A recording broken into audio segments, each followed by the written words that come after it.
Hi, how's it in the name of Christ? How you doing? It's your girl Cake, Karabo. I hope you're good. I hope you're peachy. I hope you're stellar. And I hope you're in a neat little bunch. If you're not, welcome to the parties. That's just not the story of our lives.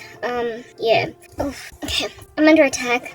But every time after I post content, I always am under attack. It's like pew, pew, pew. So whatever. We're gonna just deal with that kind of crazy. But let's just throw whatever it is that we throw out there. I'm going to be doing edits as well in the background, just in case you were wondering what's going on. I didn't even want to record today, but because of something that happened, I have to record. I wanted to just situate myself and figure a way around a challenge that I have. But nope, we are not going to let this one lie down. We are not going to let this one slide. We are going to discuss it at length, at depth, at height, and at whatever. Okay, cool. Alrighty, what time is it? Nope, that's not what. I'm sorry, if I am distracted, I will soon be there. I shall arrive, ultimately, at the point of communicating.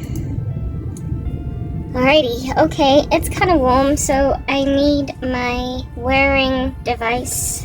Where is my wear? We want our wear, because it's really warm. Like, I didn't expect it to be this warm, but it is. Why is the wear without the connection to it? Maybe gacha, because when I come here in Jafela, Sfutu Sabatu by the occult, it starts to beat like a heart and like a drum. So whatever. Ooh, okay, that's much better. Alrighty, let's get into this. The topic of the day. The topic of the day, if I'm seeming slightly distracted, it's because I am. I'm just busy doing so many other things. I know, I'm busy. Wait again, guys, you're busy. You are busy, and you are gross, and that's why I get but anyway, people in the occult, I guess we're in this together, like we all just don't like each other. Is that basic? What is that? What did I hear? There better not be people outside. Look at the hour, look at the time. Today's the 22nd of January 2025, the official day. Yesterday I rocked up here after midnight, but today it's just before midnight, so we catch the day just before it leaps out of the door. Alrighty, cool. It's a whatever day, and I'm very deeply afflicted, but we're going to talk about that. The topic on this Wednesday is they're like porn stars that way.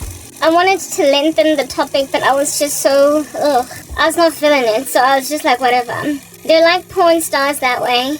I bet you know who I'm talking about, occult practitioners. They're like porn stars. They work in a trashy industry doing trashy things that are dastardly. But they live in an era, a world, a time, where that trash is no longer as taboo, at least according to fallen man, as it used to be, so they somehow find a way to justify it being okay now when it really never has ever been okay.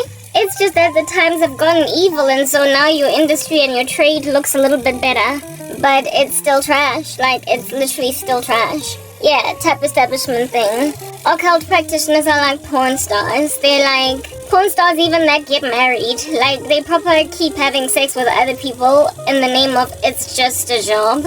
While they, the two of them, are like a married couple. They officialize things like marriages, and then they claim that what they do is just as good as being an accountant. No, I'm sorry, it's not. But anyway, whatever. Occult practitioners, you're like porn stars. So we already started by expanding on the reality of that. I'm gonna share what in the world is going down with all of these pornography stars. Listen, okay? First and foremost, before I even get very far, let me just put caveats out there. I am wearing app makeup, just in case you're wondering, so if it bounces off and on my face, understand it's an application. Let's not get too deep. And then secondly, my captions, they're not always accurate down below over there. I don't have an incentive to edit them, because why? Okay? Yeah, my content is going nowhere, so I've just got volumes upon volumes of work. Too much to argue, be focusing on accurate captions, and then, oh yes, kindly look out for my scripture of the day. Whatever it is that's swinging like a child in a park on a swing over them, gaze at it. That over there that you're seeing, that is the caption of the day. not the caption in the scripture. It's like out of a draw, like the lottery.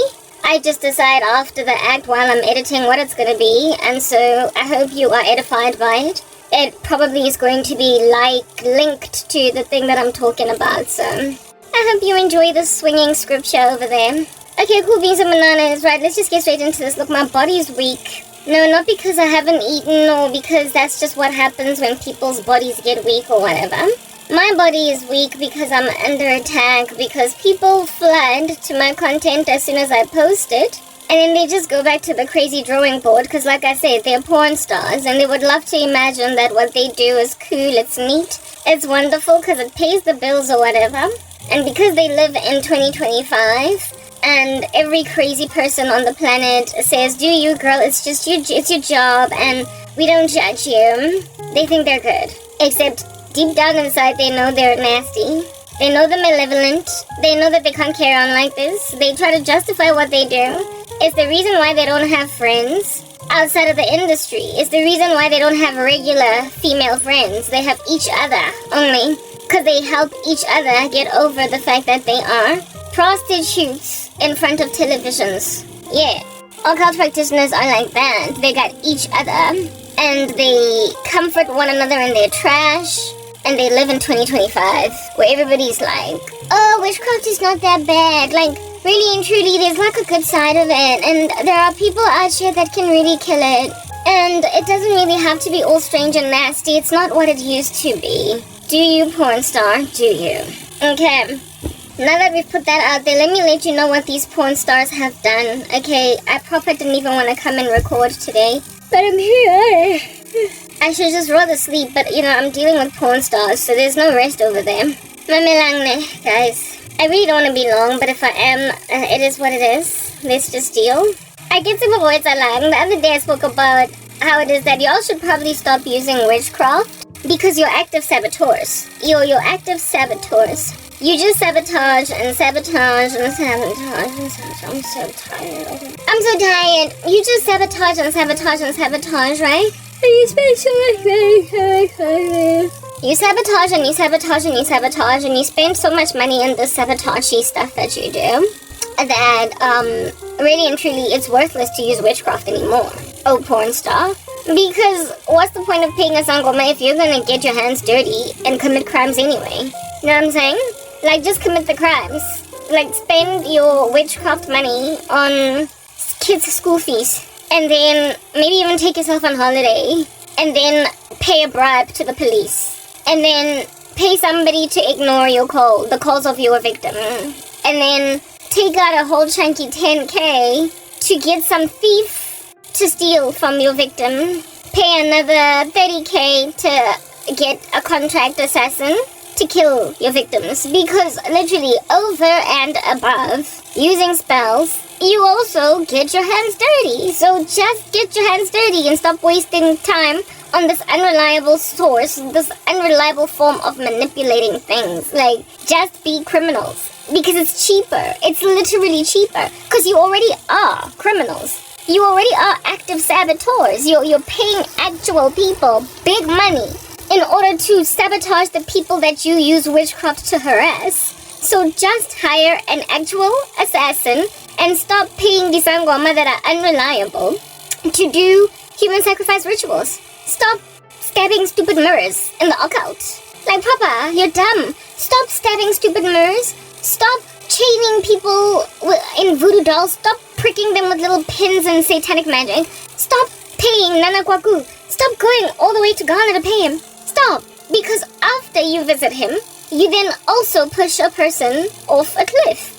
After you pay him, you then also pay the JMPD 30,000 rands to buy a docket to make their case go away. Whereas you used witchcraft to, not JMPD, but the SAP, whereas you paid a sangoma like 5,000 rands to make this person's case go away. You literally paid a sangoma 5 grand, 6 grand, 10 grand. Make this case go away. I don't want to ever see the inside of a court. And then after that, You go to the SAPS and get some crooked cop and pay them 10,000 rands to make a docket disappear. Just pay the 10K and leave the 5,000 rands in your pocket.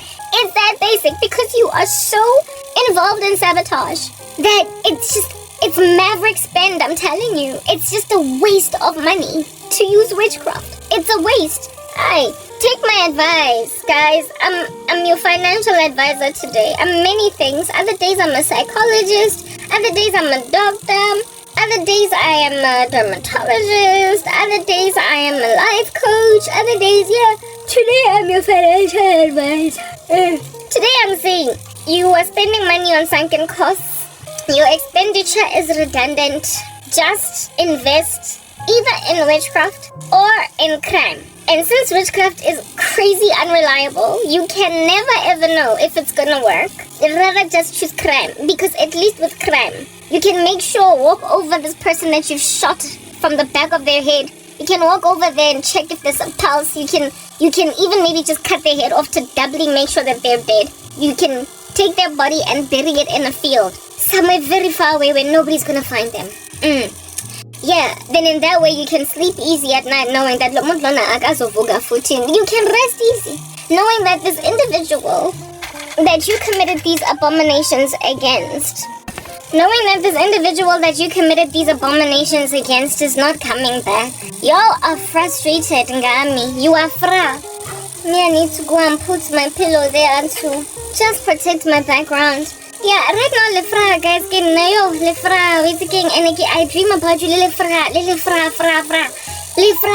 Like, I was off YouTube for a couple of days. I didn't post for a couple of days because I'm busy trying to situate myself with the new way of working. Then I will probably post daily. But for now, I'm busy skipping days. And with these days that I skip, people are actually curious. You porn stars are curious. Did we kill her? Did we kill her? Did the last set we did on the scene there kill her? Did it work? Is she gone? Has she committed suicide? And then I come back and then you're like, ish, love, you are fra. You are fra with me. You are fra, free. Nkarla, free fast to boom. Lihe. Lefra, guys. Lefra. Lefra.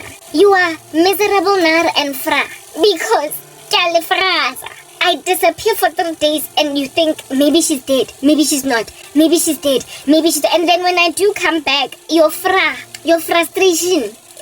I sick because of your frustration, you bring out more guns. You consume my content like you've been robbed of water for very many days, and then somebody gives you like a slushie, and you're like. You drink my content and I said that at the end, afterwards you get mad, you get angry, and then you take out more dows. I can see then again, you've become wealthy through the occult again. You've become rich through the occult, so Lenotella did to spare, right? Yeah, I know, guys. Di tao. Saka, guys, guys, lefra man. Why is it lefra bo guys? I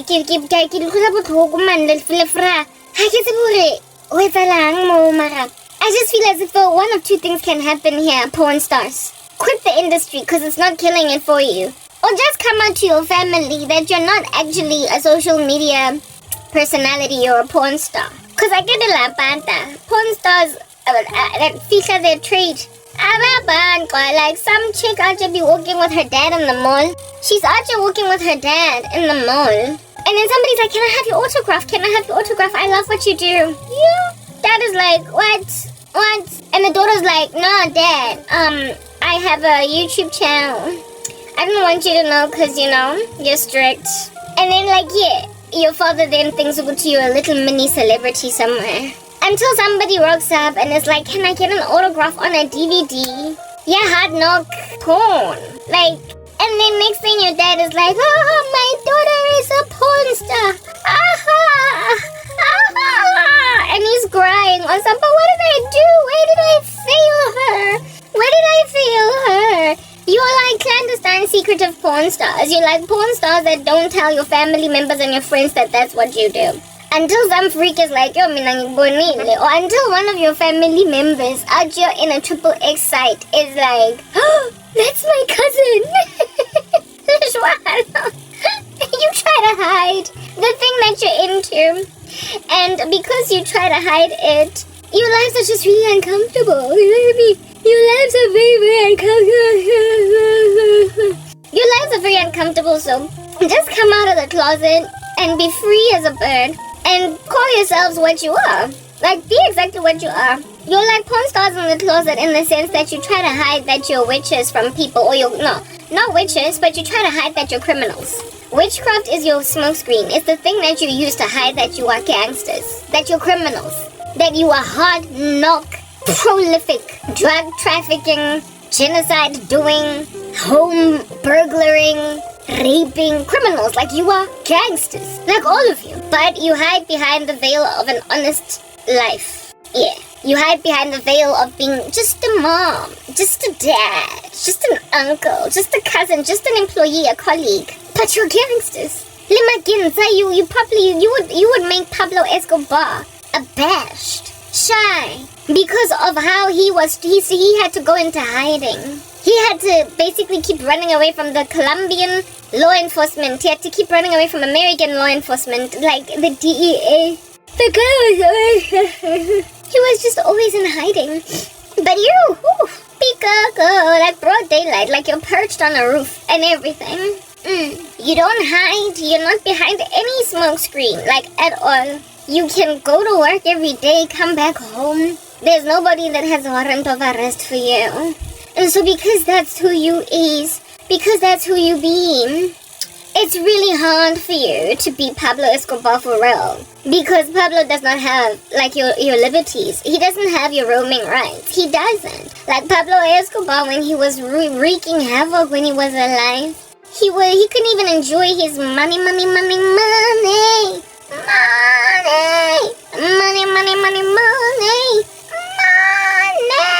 Pablo could not enjoy his money. He couldn't. Because, he was always running. He couldn't just go on a shopping spree. Milan, just like throw himself out there. He could not just walk into a Gucci and then buy Kwale because Pablo's here, right? He had to send someone. Because, mugshot much like recognition in society, maponesa, yeah, the guy lived underground, hiding his money in, what do you call this? He hid his money in like fields of Colombia, like in the jungles and the forests there, hey? His money was in the jungles, guys. Cause he did not, there was so much of it that his money laundering operations, the fronts that he had were just not giving. You know what I mean? They were not giving. They were not able to account for why and also something like that. So a lot of the money he just hid in the fields of Colombia. But you guys don't even have to hide your money like that, because you have genuine businesses that, proper, when somebody knocks on your door, they be thinking they're actually dealing with, a lawyer that offers legal services, a consultant that offers management consulting services. They think they're knocking on an entrepreneur that is into build projects. Like, they're like, Coco, I want you to build me a flat. And you get the tender, you get the contract. It looks like a legitimate business. You're a taxpayer. When your books are done, every so often maybe you're off by R1 and you must pay it back to the tax man. But you are largely a law-abiding citizen on paper. You know what I mean? So that's why Pablo Escobar would be abashed. He would frankly covet you. Because you are just as prolific a gangster as he was, just without the smoke screen, without being clandestine, without hiding underneath a rock or whatever. You can actually front all of the money you have made through gangster. You can front all the money that you have made through your criminal antics in front of everybody's eyes, because everybody does not know that it's dirty money, that it's blood money. Nobody knows, because it looks like it's money that you earned by your blood, sweat, and tears from a contract that you got with the government to build 3 schools. People think that you aren't just coining those millions because you built some schools, Because your accounting books are there to tell the story, but they have no clue that you are an embezzler. You did wealth transfers. You manipulated things spiritually to basically make sure that those tenders become yours. You shook hands on the back end and defiled competition laws in this country without it looking like you defiled competition laws. You put things in your favor, you freaking embezzler you. You're like a gangster. You are gangsters. You're porn stars, however, in that regard, because the thing that you do is just it's dastardly, it's beastly, it's ridiculous, and it's nasty. It's loathsome. But you live in 2025, so people out here glamorize your crazy trash. They think that everybody's free, it's the sexual revolution, and don't let anybody judge you, girl. I'm judging you. It's trash, that porn that you do. Don't do it. Like, proper, get out from that industry. It's nasty. But you see, the porn stars know that. And so that's why they're so defensive half the time. And that's why they need a whole bunch of psycho fans to make them feel better about something that's ridiculous that they're doing. You guys also know that, right? That's why you gather for yourselves a great deal of psycho fans to enable you along in your nasty cause. You want to believe that what you're involved in is okay because the world is just that reprobate. The world is that putrid. The world is ridiculous. It's crazy. The world is immoral. And so you are helping yourself feel better about your trashy lives with the trashy gangsterism you're involved in by saying, "You're judgmental, Karabo." Yeah, fine, what if I don't care? Maybe I am. I think you stink. I'm not even trying to take that back. Yeah. Call me whatever you want to call me, but bottom line is, I'm not about to go and kiss the behind of a kid that's been terrorizing the community because he's got so many fans. Yeah, that's what's good. You would literally cause a whole bunch of gangsters in these streets to feel abashed, shy, nervous in your midst because you are that Pablo Escobar without the mugshot. You're the Pablo Escobar without the money laundering operation, because the money laundering operation that makes your business look legitimate is the facade of an honest living that you have. The facade is the facade of you genuinely getting what you got through a tender that you bid for and won it. It is the facade of you being a mom, a soccer mom, and a soccer dad.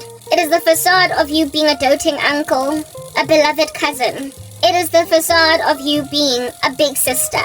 It is the facade of you being a boss and a colleague. It is the facade that you front out there that makes you look like a law-abiding citizen. That's your money laundering operation. That is the coin shop at Clearwater Mall that's out here fronting as such in order to launder drug money. That is the facade. You know, these weird little stores that out here be chilling, paying ridiculous rentals at malls. And nobody ever comes inside. Nobody ever peruses those stores. Nobody comes in. Nobody goes out. All day there's like 5 customers and yet somehow they're able to pay ridiculous rental. Clearwater Mall. Yeah. Money laundering. It just reeks of money laundering. It reeks of they are using this business in order to launder money. Right? Y'all are that funny little coin shop. Y'all are that weird little doll shop that with 5 customers every 3 days nonetheless keeps paying rent every month in a mall, in the most busiest strip of that mall, and so it's the most expensive. You're a money laundering operation. Just your 9-to-5 job, just what you do just the fact that you can even go to church on Sundays. Man, oh man, how you out here fronting a beautiful, beautiful, posing business, acting as if though you're an honest guy. Your lives are shams. You are gangsters. You are rapists. You are murderers. You are thieves. You are drug lords. You are embezzlers, extorters. You're grand larcenists. You're thieves. But you think that I'm the person here that needs to be eradicated. But my thing with that is, right, the beautiful, amazing thing about Jesus is that you who are a money launderer through church activity, he's going to finally make you make a mistake. You know, like with Pablo Escobar, he made the mistake of that arrogant little thing that he was pushing in trying to be the president of Colombia. And after that, everything went downhill. Everything went downhill from there. They brought up that mugshot. And then he became so terroristic that he now had to go underground. He started out, Pablo, being able to go to a store and buy some shoes. He started out being able to travel abroad, get on aeroplanes or his private jet, travel to other countries without there being anybody saying anything about him. He looked like a genuine businessman. He started out able to close the Gucci store and shop all day. He started out like that. But after he tried to run for president, Shamsur, that mugshot made him commit so many crimes. He terrorized Colombia so terribly that now he went underground. You always make a mistake. There is always something that you do when you get arrogant. You see, as these wicked men and women that you are, like this ill-gotten gain, this occult involvement of yours, that you're hiding behind the facade of umsebenzi, a 9-to-5 job, an honest business, the facade of being a doting dad, the facade of being a churchgoer. It falls apart when you start actually getting your stupid hands dirty. You see, that mugshot was evidence of the fact that Pablo could not run for president because he was a criminal. And then he went and assassinated the guy who called him out on it. Then there was war in Colombia, right? Yeah. Y'all get so below the belt with people who call you out for what you do. Your witchcraft, the stuff that you're involved in. When them Karabos of these streets, when them crankcase, when them lady chicas of these streets, them brother dudes of Jesus, when they like, I spice Sako weekends and I don't care that people don't know yet. That little car business you got is a money laundering operation and I'm going to work to the nail. Literally blood, sweat and tears like a dog to expose you. It's when people that don't buy your skellum pop out of the woodworks and don't kiss your behinds. That's when you start to get your gangster hands dirty. Yeah. That's when you start to terrorize and it becomes clear that you're a criminal. That's when you start to fight your country's systems for extradition.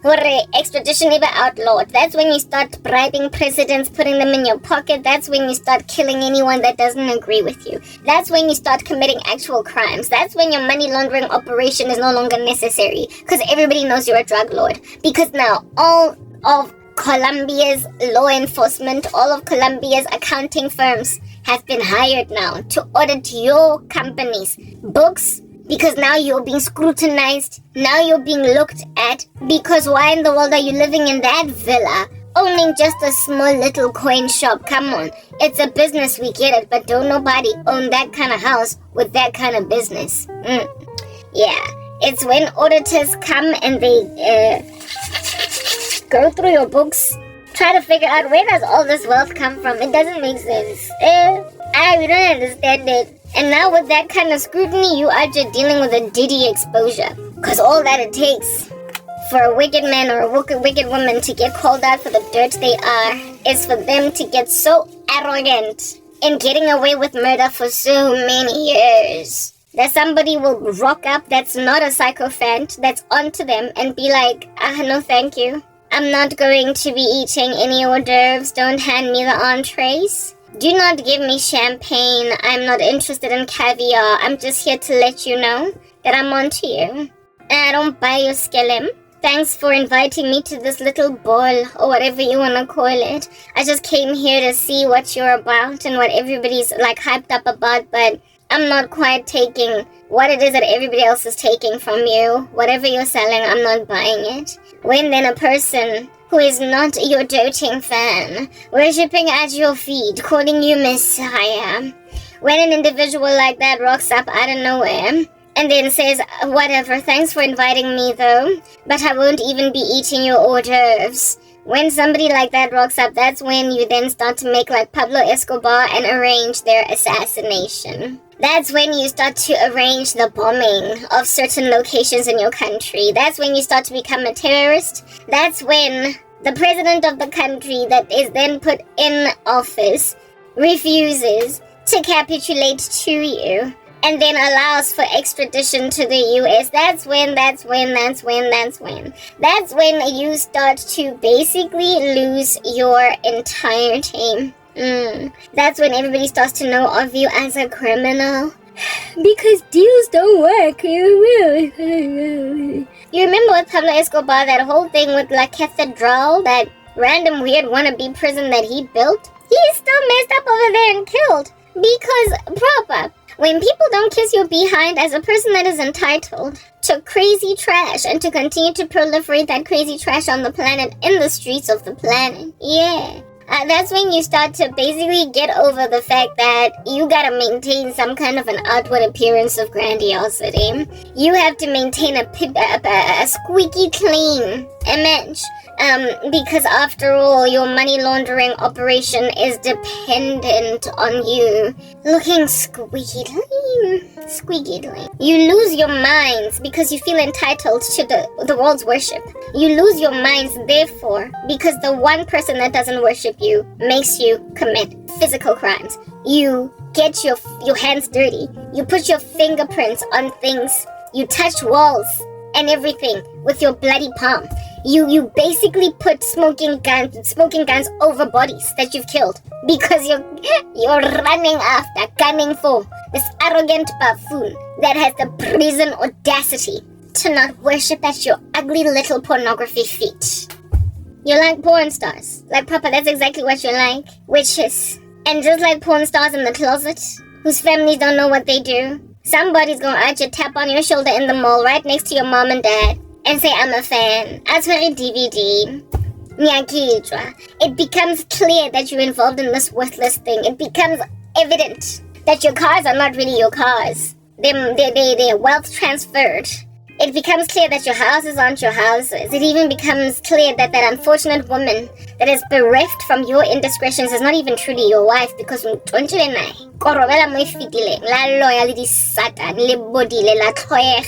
it's that basic, do you understand? You're worthless. I don't like you. And I've been saying it for a minute. And what I am out here trying to, basically put out there is that I get that I understand that you're offended, afflicted, and irritated by what I am. Because God always raises up someone that is not going to buy your skellum, no matter how many people you can pay off. The Lord will always, when a terrorist has reached the nth of himself, and when he gets to a height of arrogance, to a point of even trying to be the president of the country, that's when God is like, okay, now it's time. Because this individual that has all this time looked like an honest businessman, now it's going to be clear that he ginza. Now it's going to be clear that he's a gangster. You always get yourselves caught. And the thing that gets you caught are the people who refuse to succumb to you. The ones who are not your little sycophants. The ones that are not kissing every behind of every nasty little douchebag in the street, yeah. People like me make you get grubby. They make you leave evidence behind. They make you untidy and messy in your operations. And so you get yourself nicely arrested because you are gunning for our assassination. It is your war that you declare on those who have declared a war on the fact that they know you're a gangster that eventually gets you exposed. So, yeah, at some point, y'all were totally believable as great people, good men, good women, awesome dads, or whatever. At some point you were believable as such. But now not anymore so much. Why? Because you're obviously outwardly gangsters now. You're criminals. I've already told the story before, this analogy, but I'll say it again. It's not an analogy. Well, God uses it analogically to help me understand how I ought view you. And so therefore, life is actually better, okay? When I was in grade 6, that's down 4, we went on this trip in my primary school called this trip to Golden Gate. Yes, we went to this trip called Golden Gate. Okay. Yeah, it was grade 6. We went to Golden Gate. And it was Golden Gate, so whatever. We went to Golden Gate. Okay. Very, very well. We went to Golden Gate, you guys. And there was this one kid, very funny white kid. Or was he colored? I forgot. But just a funny little joker, goofy kid. And he made a joke. One time, at night, when you tell ghost stories to try and scare people woo! At night before everybody can go to sleep. He told a joke, and it's like he knew that it would totally work to make us feel all kind of scared and whatnot. So, if you've gone to the bushes, right? If you go to Golden Gate, if you go to the bundus, the rural areas, what Americans call the country, y'all know how it's so dark there, because there's barely any, electricity poles and that which makes our cities bright. When you look up, everything is just bright. Yeah, it's not quite there. There are stars though, lots and lots of stars, because there's barely any pollution in that joint. So your lighting is the stars. However, in terms of like artificial light that keeps cities illuminated, that's absent. And so when you open a window, like when you open curtains, when you shift curtains aside in a joint like that, you can be thrown into a severity of fear. It's like a vortex, a canyon. I mean, it is the closest thing that I can come to describing the outer darkness. It's so dark outside. Like if you open your windows in your own neighborhood, when you open your windows in your own neighborhood, in your inner city, wherever you may be staying at, or in your suburbia, you see the gate outside and the, if your living area is sort of kind of open plan, you can see the street maybe. You can also see your opposite neighbor's gate and their house. You can see if their lights are on or off. And yeah, it's just bright, it's lit, because there's street lamps and there's little, porch lights and garden lights in people's houses. So they illuminate everything. But in the rural areas, the next house is really far away because homes are like sparsely scattered. And there are no government-installed, like, street lamps or whatnot. So basically everybody has to travel around everywhere with a torch if they're gonna go outside. It's just crazy dark. Like, you will know what darkness is when you go out in the wilderness. Okay, we are spoiled. And the days are coming when you're gonna know how dark life can get, okay? Because we're entering the tribulation not long from today.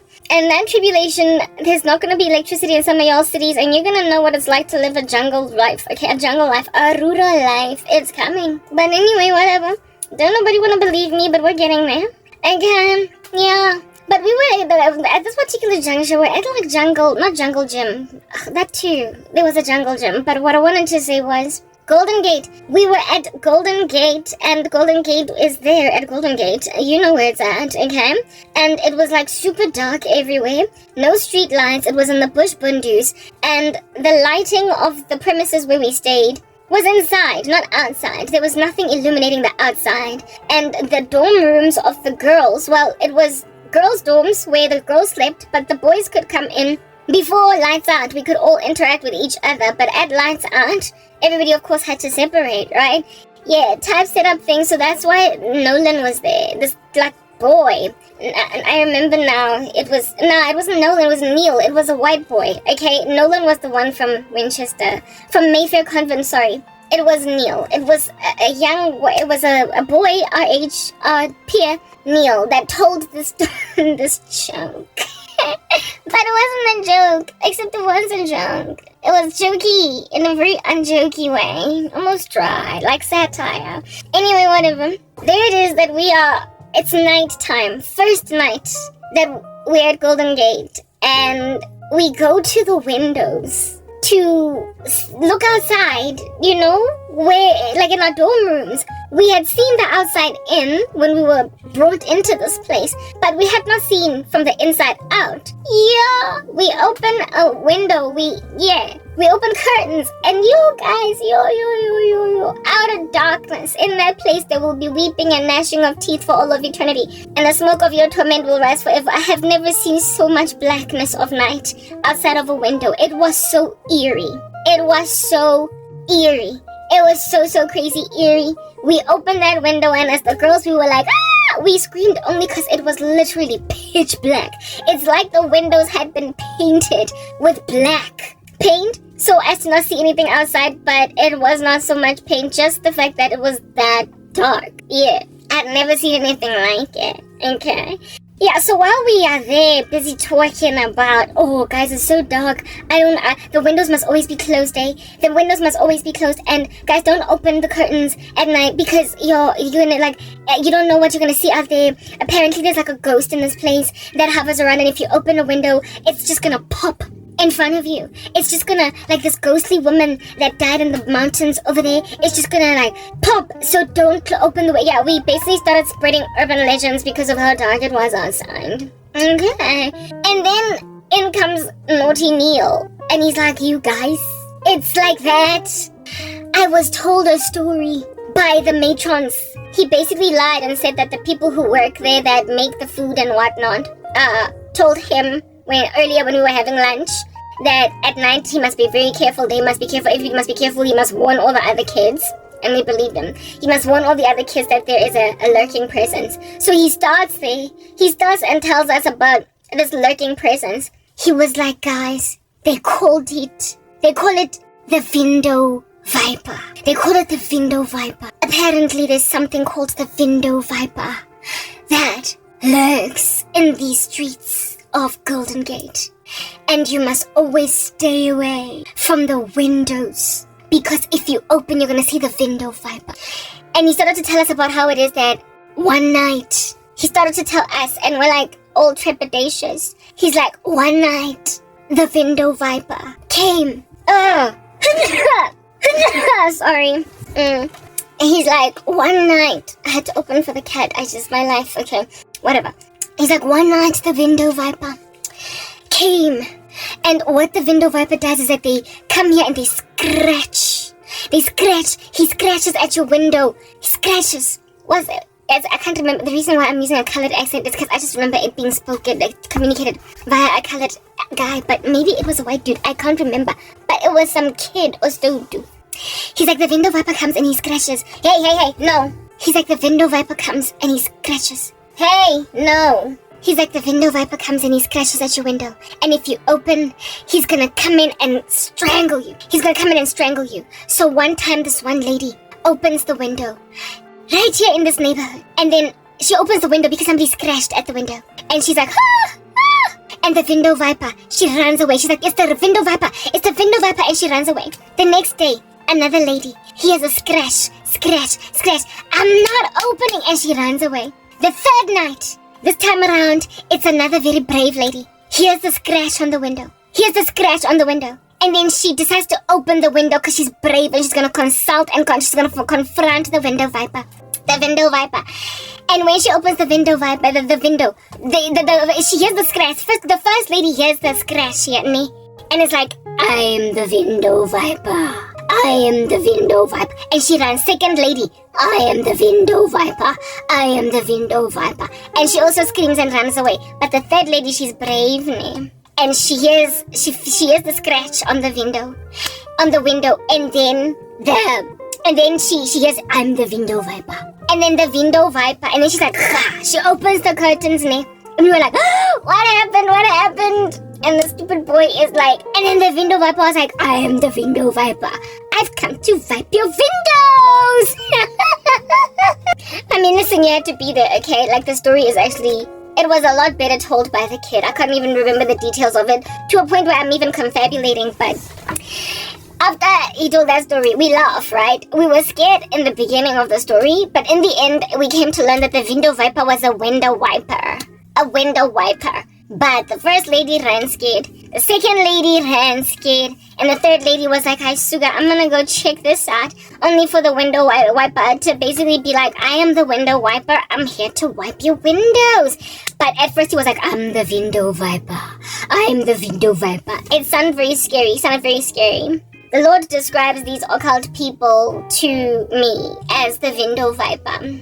Everybody else runs scared. Everybody else is scared to open a window. Everybody else looks into the darkness of this thing and is freaked out. And before they can even peruse it with carefulness, before they can even come close, before they can even try to figure out what's actually going on, they like, they threaten people, they intimidate people, they scare people with all the things that they can do. They try to make people believe that they can truly be manipulated with spirits, but at the end of the day, they're the window viper and they've come to wipe the windows. If you just open the window, the curtains, you will discover that there is no ghost there. Just a mere mortal that's megalomaniacal, that thinks that he can use magic to scare everybody into capitulating to every last whim that they have. They use lots of fear and people capitulate. They're just the window viper. So listen, okay?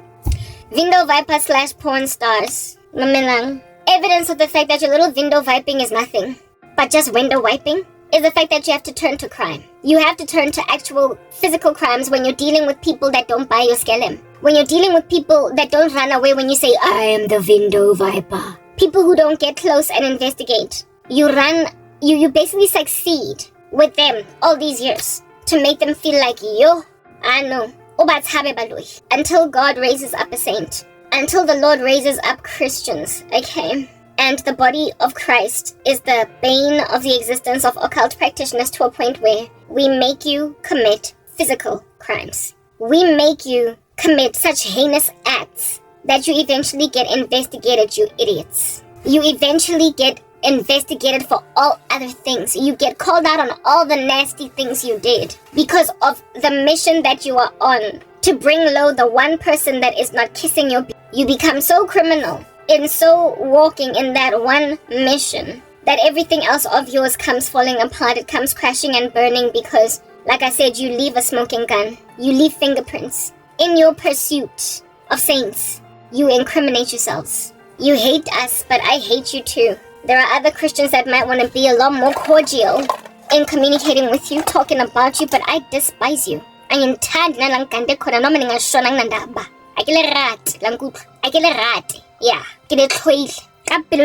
Fever. Got chicken pox. Got the mumps, lip bumps. Get a toilet dry. Like cystic acne and and if I were to hear that nipodile, nginga celebrate ngoba good riddance. That's how much is a battling thing. But you see, wabona toyo is only because of Toriso that you walk in. You abuse people so much that they end up hating you. You go and slap anyone. Anyone. And see if Sasa Manbuya, they're gonna understand why Grandshap. You need to exist in their midst. Why serious? Yeah. Go to any of your victims that found out what you did to them and try and engender in them some kind of compassion for you. When you are out here being killed for your crimes, you put yourselves in a position to be despised because you not only hurt people once, but 3, 4, 10, 20 times on a loop because you keep on trying again and again and again on them, such that by the time they get justice against you, they're so exhausted and they thought that they were going to die at your hands. You are terrorists. You are oppressive. You are abusive. And so you amass for yourselves a great deal of hatred from people when they find out finally that you did that to them. I don't know how many times I have to say this. Some of y'all little bulawa kibato that are going to find out that the 10 years that you took out of their lives, the whole time throughout it all, you were there attending their baby showers. You were there attending their graduations. You were there patting them on the shoulder, saying, there, it'll be fine. I'm sorry you lost your husband. When you were the one that got the man killed. When you were the one that killed your sister's child, your own niece, your own nephew. You human sacrificed them. For the casket, for the catering. You're the one that is enabling a cause along when you're the one that shed blood or that caused that calamity. When your girl is losing her house, bank foreclosure, because of a loss of a job. You're there comforting her, giving her a room in your apartment. When you're the one that sowed discord, that basically messed up with her career. Sowed seeds to destroy her career. When these people find out, uzondo, Hashem.